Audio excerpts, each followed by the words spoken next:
nilutong dinuguan. Parang lasaw siya. Lasaw ang akong dinuguan. Hello guys, for today's video, nagluluto po tayo ng dinuguan. Kaya po, ang dinuguan po ay marami siyang tanglad.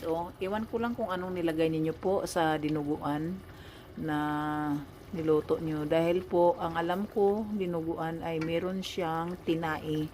Pero sa akin po, hindi ko nagagamit ng tinai. Nagamit po ako ng ear, yung yung tainga ng baboy at saka yung meat.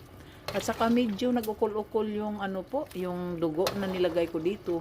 Dahil hindi ko ito guys. Nalimutan kong durugin ang dugo. Buo pala yung dugo. Akala ko ba ay liquid na siya. Pero nang nilagay ko po, ay buo pala siya. So, dinudurog-durog ko na lang yun po sa kawali. So, yan na po. Marami siyang tanglad. Meron siyang maraming, vinegar ha. At saka,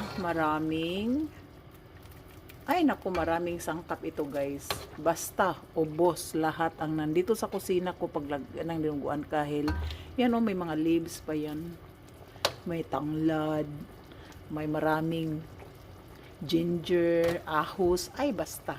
Kayo na lang mag-judge po sa inyong dinuguan kung ano ang tinitimpla ninyo po sa dinuguan ninyo po. Thank you guys for watching.